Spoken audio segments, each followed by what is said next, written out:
Mtazamaji, karibu kwa uchambuzi wa lesoni juma hili, ikiwa tuko katika somo la 8 na mada ambayo tunaangazia katika juma hili ni watu hodari wa imani, Yoshua na Kalebu, ikiwa tuko katika somo la 8 na ni katika wiki ya Novemba 15 hadi Novemba 21, na kama ilivyo ada tuweze kualika uwepo wa Roho Mtakatifu kupitia kwa njia ya ombi. Tuamini tuombe. Mtakatifu Muumba, tunakuja mbele zako tena tukiwa na wingi wa shukrani kwa vile umeweza kuwa pamoja na sisi tangu juma ambalo limepita, na wakati huu ambao tunaenda kujumuika na wasikilizaji popote walipo ili kuweza kuangazia mada ya juma hili ambayo tutakuwa tunajifunza watumishi wako Kalebu na Yoshua.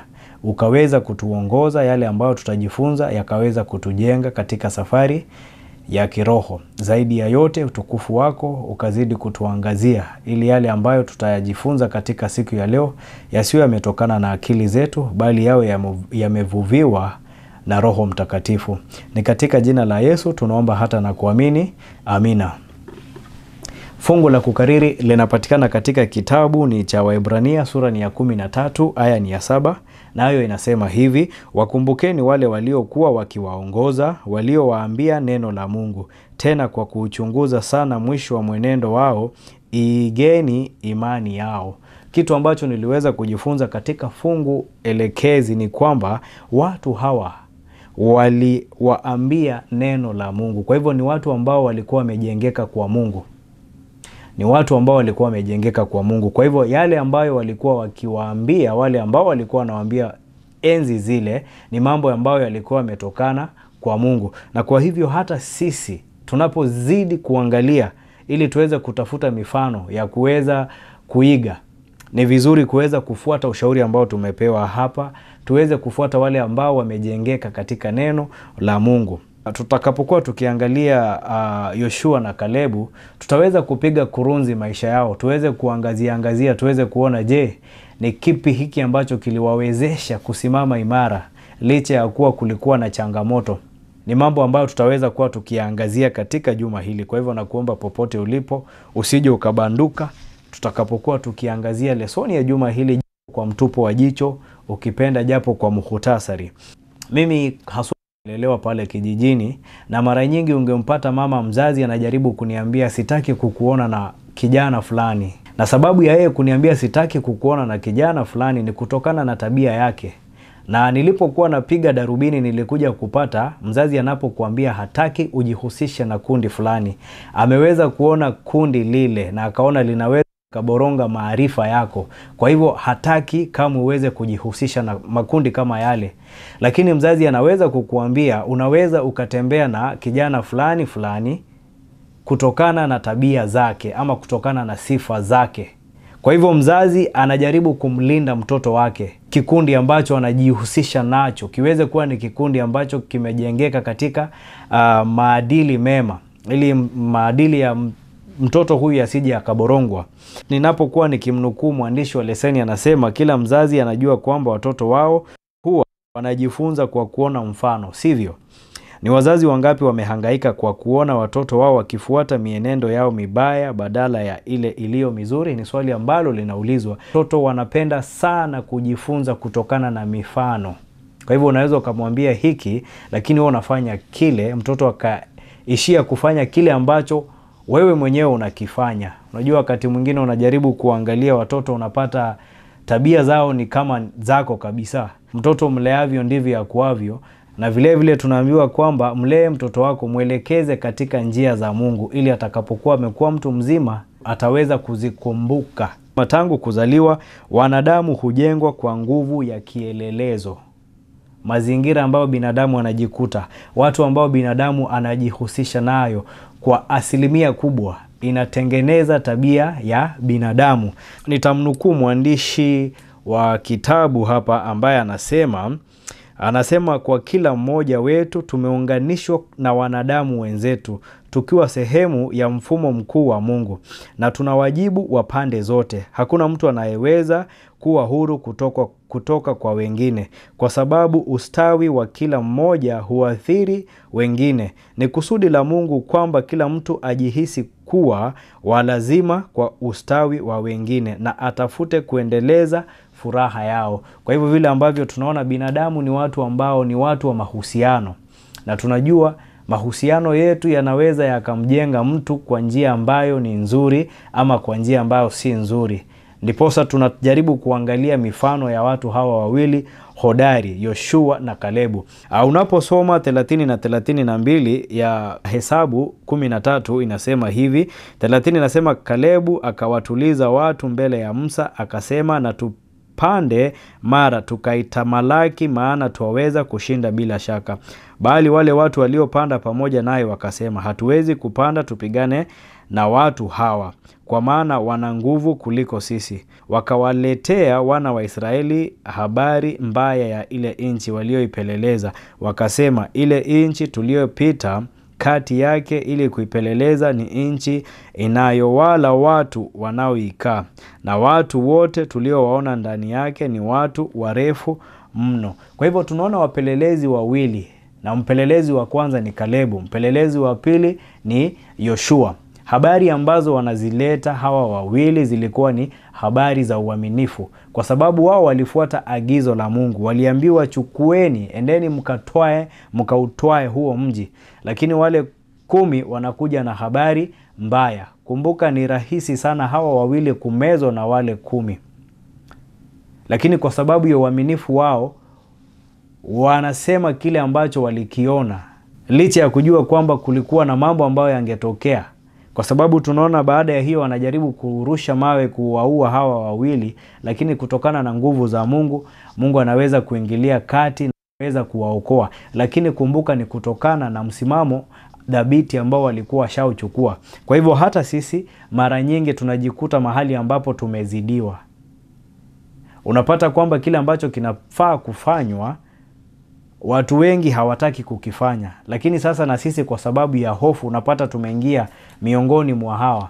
Kumbuka, unaposoma katika kitabu ni cha Kutoka, sura ni ya 23, aya ni ya 2, inasema, usiandamane na mkutano kutenda uovu, wala usitie ushahidi wako katika neno lolote kwa kugeukia kando na kuandamana na mkutano ili kupotoa hukumu. Kwa hivyo hawa ingekuwa ni rahisi kuweza kuingia pamoja na hawa wengine, kujihusisha na hawa wengine katika kuleta habari mbaya, lakini wao wanakuja na habari ambazo ni nzuri.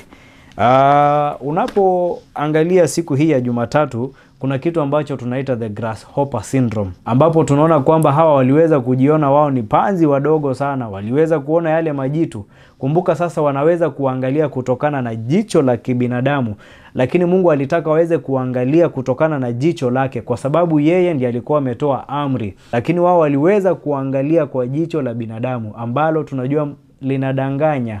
Unaposoma katika kitabu ni cha Yoshua 14:6, neno la Mungu linasema hivi, 14:6, wakati huo wana wa Yuda waliwakaribia Yoshua hapo Gilgali, na Kalebu mwana wa Yefune huyo Mkenizi akamwambia, wewe wajua hilo neno Bwana alilomwambia Musa huyo mtu wa Mungu katika habari zangu na katika habari zako wewe tulipokuwa katika Kadesh Barnea. 7 inasema, mimi nilikuwa mtu wa miaka 40 umri wangu hapo Musa mtumishi wa Bwana aliponituma niende kutoka Kadesh Barnea ili kuipeleleza hiyo nchi, nami nimletea habari tena kama ilivyokuwa ndani ya moyo wangu.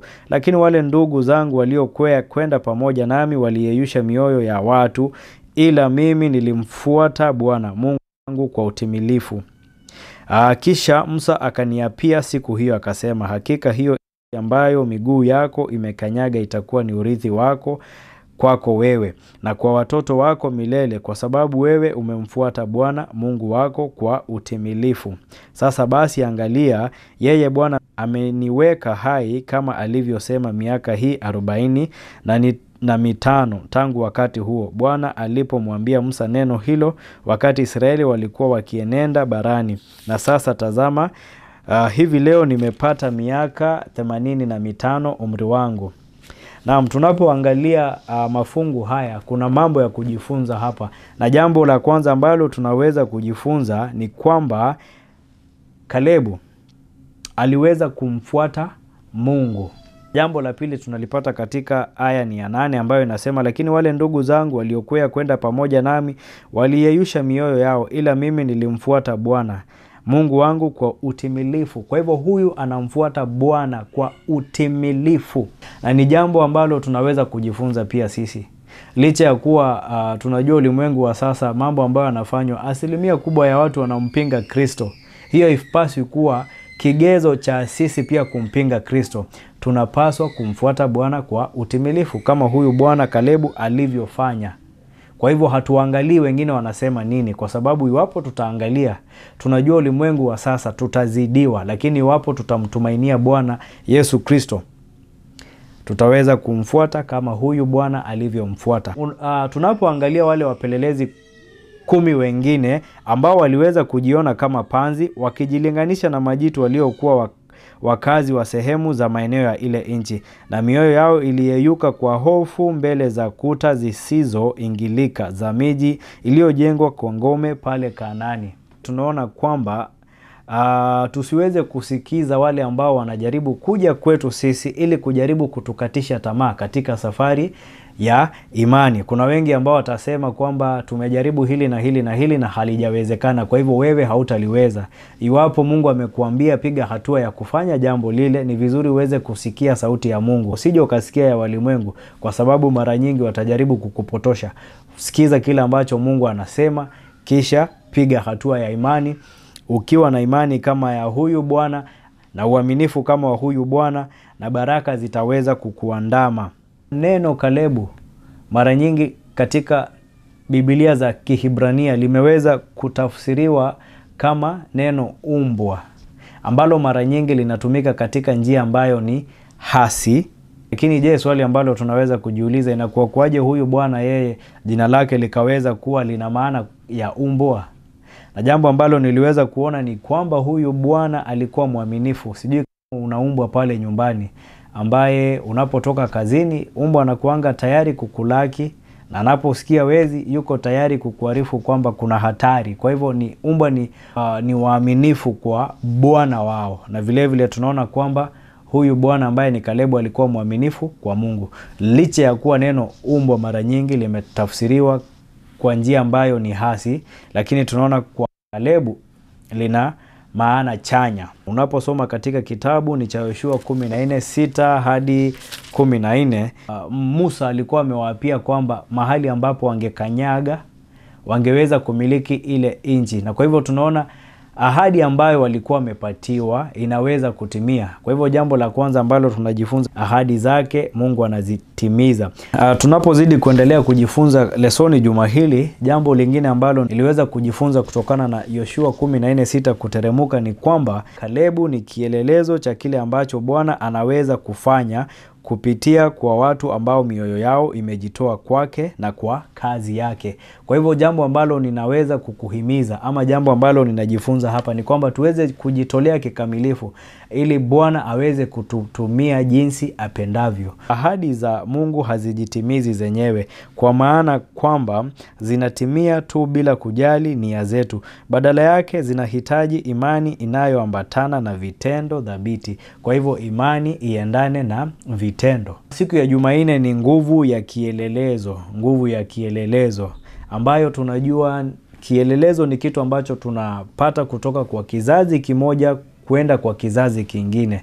Lakini iwapo mahusiano yetu na Mungu hayako sawa, tunawezaje kuwahimiza kizazi hiki kingine kuweza kuenenda kwa Mungu? Kumbuka tulipoanza kusoma lesoni juma hili, tuliweza kusema kwamba watoto mara nyingi wanaweza kufuata kile ambacho wanaona. Watoto wanasoma vizuri kwa mifano. Kupitisha mwenge wa imani hadi kwenye kizazi kinachofuata ni jambo muhimu kwa ajili ya ukamilishwaji wa utume ambao Mungu amekukabidhi. Kwa hivyo mwenge lazima uwe tayari kupitisha kutoka kwa kizazi hiki mpaka kile kizazi kingine ambacho kinakuja, ili kazi ya Mungu ikazidi kuendelea, ili kusije kukawa na pengo. Kwa hivyo kuliziba pengo hili lazima kuweze kuwa na muendelezo. Kwa hivyo tunaona utayari wa Kalebu wa kukabiliana na changamoto na ujasiri wake vile vile. Unaposoma katika kitabu ni cha Yoshua 19:49 hadi 51, tunaona kuna ugawanyaji wa ardhi ama kuna ugawanyaji wa urithi, na tunaona kwamba Yoshua kuwa wa mwisho Na tunaona sehemu ambayo anapatiwa, unaposoma ni kana kwamba alipewa mabaki. Kwa hivyo yeye alingoja mpaka wengine wote wamepata urithi ndio yeye anapata. Kwa hivyo tunaona kielelezo, mara nyingi binadamu anataka awe wa kwanza, wengine wawe wa mwisho. Lakini huyu anajaribu kutuambia kwamba yeye alikuwa wa mwisho na nikana kwamba ameweza kupata mabaki. Lakini vile vile tunaona kwamba kule ambako aliweza kupata urithi, ambako kunaitwa Timnath-Sera, ulikuwa karibu na Shilo. Na tunajua pale Shilo kulikuwa na hema takatifu. Kwa hivyo yeye alitaka kujihusisha karibu na Mungu. Kwa hivyo pale ambapo aliweza kuchukua urithi wake ama ardhi ni karibu na Shilo. Shilo ni mahali ambapo tunajua kulikuwa na hema takatifu, na pale kwenye hema takatifu uwepo wa Mungu ulikuwa pale. Kwa hivyo yeye anapochukua ama anapofanya uamuzi wa kuchukua urithi wake, anajaribu kwenda karibu na Mungu. Sisi binadamu mara nyingi pale ambapo tunafanya maamuzi kama haya, utapata tunataka pale ambapo labda kuna ajira, pale ambapo kuna pale ambapo kuna miji na vitu kama hivyo. Lakini mtumishi wa Mungu hapa, yeye jambo la kwanza ambalo amepatia kipaumbele ni je, uwepo wa Mungu uko mahali pale? Yeye haangalii ajira, haangalii social amenities na haangalii vitu kama hivi. Ni swali ambalo tunaweza kujiuliza sisi pale ambapo tunafanya maamuzi kama haya. Ni kipi ambacho kinachochea uchaguzi wetu? Je, ni ajira na vitu kama hivyo? Ni mambo ambayo tunaweza kujifunza. Na vile vile tunaona kwamba Yoshua alikuwa na uwezo wa kuweza kuchagua wa kwanza, lakini anaamua kuchagua wa mwisho. Na kumbuka, mzazi pale ambapo anatoka kazini amechoka, anapotayarisha, anapoandaa chakula, unapata kwamba anahakikisha kwamba watoto wake wameshiba kwanza, ndiposa yeye ale. Ajali kwamba chakula kitaisha ama nini. Na hiki ndicho ambacho tunajaribu kusema kwamba mzazi anaonyesha kwa mfano. Kwa sababu hiki ni kitu ambacho unaweza kukiona wewe mwenyewe kama mtoto. Unaona mama anapokuja amechoka, hajala, lakini sisi ametutia wa kwanza. Ameweza kutuweka katika nafasi ya kwanza. Vile vile na sisi tunaweza kuwa tukijua kwamba inatupasa kuweka wale wengine wa kwanza, sisi tunakuja wa mwisho, alimradi mambo yako shwari. Kwa hivyo haya ni mambo ambayo tunaweza kujifunza kutokana na shujaa ambaye alikuwa mnyenyekevu, licha ya kuwa alikuwa kiongozi ambaye alikuwa anawaongoza wana wa Israeli. Siku ya Alhamisi kubadilishwa kutokana na kutafakari. Na tunaposoma katika kitabu ni cha Waebrania, sura ni ya 12, aya ni ya kwanza. Unaposoma katika kitabu ni cha Waebrania, sura ni ya 12, 1 na 2, neno la Mungu linasema hivi. Inasema, basi na sisi pia, kwa kuwa tunazungukwa na wingu kubwa la mashahidi namna hii, na tuweke kando kila mzigo mzito na dhambi ile ituzingayo kwa upesi, na tupige mbio kwa saburi katika yale mashindano yaliyowekwa mbele yetu, tukimtazama Yesu mwenye kuanzisha na mwenye kutimiza imani yetu, ambaye kwa ajili ya furaha iliyowekwa mbele yake aliustahili msalaba na kuidharau aibu, naye ameketi mkono wa kuume wa kiti cha enzi cha Mungu. Kwa hivyo sisi ni mashahidi wa Kristo, na iwapo sisi ni mashahidi wa Kristo, inatupasa kuenenda sawa sawa na kile ambacho neno la Mungu linatuelekeza kufanya, tukijua kwamba kuna wengi ambao wanatutazama, kuna wengi ambao wanataka kuona, je, hawa wanaishi vipi, hawa ambao wanakiri kwamba wao ni wa Kristo. Kwa hivyo tunapojua hili, ni vizuri kumpatia Mungu ama kumpatia Kristo mizigo yetu ambayo inatufanya kuweza kupiga hatua nyuma. Akaweza kubeba mizigo hii kwa sababu tunajua nira yake ni nyepesi. Anapotubebea mizigo hii, anatuwezesha kwa sababu yeye ndio mwanzilishi na ni anaweza kutimiza ama kukamilisha imani yetu. Kwa hivyo lazima tuweze kumtazamia Kristo ambaye ni mwanzilishaji na mtimizaji wa imani yetu. Ni jambo ambalo tunajifunza katika siku ya Alhamisi. Vile vile tunaona kwamba tukimwangalia Yesu tunaweza kupata sura na mng'ao zaidi wa mambo ya Mungu, na kwa kutazama tunabadilishwa. Wema na upendo kwa majirani vinakuwa kama silika za asili. tunatengeneza tabia inayofanana kabisa na tabia ya Mungu. Tunapokuwa katika kufanana naye, tunaongeza uwezo wetu wa kumfahamu Mungu. Tunazidi kuingia katika ushirikiano na ulimwengu wa mbinguni, na siku zote tutakuwa na ongezeko la uwezo wa kupokea utajiri wa ujuzi na hekima ya umilele. Kwa hivyo tunaona ni vizuri tuweze kumuomba Roho Mtakatifu ambaye anatubadilisha kutoka ndani kuelekea nje, ili tuweze kuwa binadamu ambao wamejengeka ndani ya Mungu, ambao tabia zetu zinaakisi tabia ya Yesu Kristo, ili walimwengu wanapotuangalia wasije wakapata kwamba jina la Mungu linaweza kudhihakiwa. Kwa kutamatisha, nitaweza kusoma nukuu 2-3 ambazo niliweza kuziona. Kila mmoja wetu kwa utashi wake ana uhusiano na wenzake. Ni sehemu ya utaratibu mkuu wa Mungu na tunatimiza wajibu wa pande zote. Hakuna mtu anayeweza kuwa pekee ya wenzake, kwa maana ustahi wa kila mmoja huathiri wengine. Ni mpango wa Mungu kwamba kila mmoja ajihisi kuwa ni muhimu kwa ustawi wa wengine na atafute kukuza furaha yao. Kwa hivyo binadamu ni watu wa mahusiano, na mahusiano yetu yanaathiri wale ambao wako karibu na sisi. Kwa hivyo ni vizuri kuweza kuwaathiri watu kwa njia ambayo inawaleta kwa Mungu. Kama hawa mashujaa wawili ambao ni Kalebu na Yoshua, ambao tunaposoma historia yao ni historia ambayo inatujenga, ambayo inataka tuwe na shauku ya kuweza kumjua Mungu hata zaidi na zaidi. Nukuu nyingine ambayo niliweza kusoma ni kwamba unapotupa kokoto ama jiwe ziwani huunda wimbi jingine na jingine, na wimbi zinapoongezeka duara linapanuka hadi linafikia ufukweni kabisa. Basi na mvuto wetu zaidi ya ujuzi wetu au udhibiti wetu huadhiri wengine kwa baraka au kwa laana. Na vile vile binadamu na sisi tuko vivo hivyo. Kwa hivyo tabia zetu zinaweza zikaathiri wengine, laana ama baraka. Kwa hivyo angalia, je, tabia yako, mahusiano yako yanawaathiri wengine kivipi? Ni laana ama ni baraka? Na ni vizuri tuweze kuwa baraka.